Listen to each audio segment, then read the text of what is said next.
Genesis 34.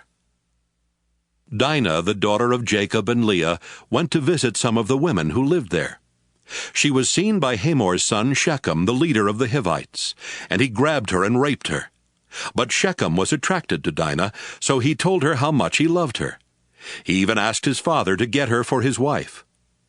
Meanwhile, Jacob heard what had happened. But his sons were out in the fields with the cattle, so he did not do anything at the time. Hamor arrived at Jacob's home just as Jacob's sons were coming in from work. When they learned that their sister had been raped, they became furiously angry. Nothing is more disgraceful than rape, and it should not be tolerated in Israel. Hamor said to Jacob and his sons, "My son Shechem really loves Dinah. Please, let him marry her. Why don't you start letting your families marry into our families, and ours marry into yours? You can share this land with us.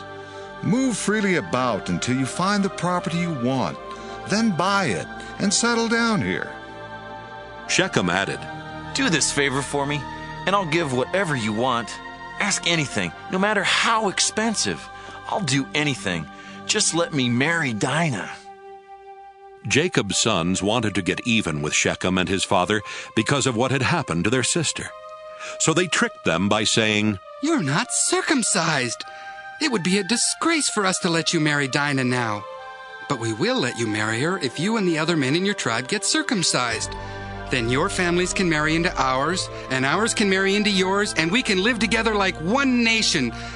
But if you don't agree to get circumcised, we'll take Dinah and leave this place." Hamor and Shechem liked what was said. Shechem was the most respected person in his family, and he was so in love with Dinah that he hurried off to get everything done. The two men met with the other leaders of their city and told them, "These people really are friendly. Why not let them move freely about until they find the property they want? There's enough land here for them and for us. Then our families can marry into theirs, and theirs can marry into ours." We have to do only one thing before they'll agree to stay here and become one nation with us. Our men will have to be circumcised like their men. Just think, we'll get their property as well as their flocks and herds. All we have to do is to agree, and they'll live here with us. Every grown man followed this advice and got circumcised. 3 days later, the men who had been circumcised were still weak from pain. So Simeon and Levi, two of Dinah's brothers, attacked with their swords and killed every man in town, including Hamor and Shechem. Then they took Dinah and left. Jacob's other sons came and took everything they wanted. All this was done because of the horrible thing that had happened to their sister. They took sheep, goats, donkeys, and everything else that was in the town or the fields.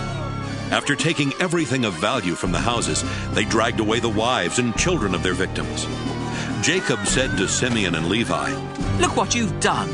Now I'm in real trouble with the Canaanites and Perizzites who live around here.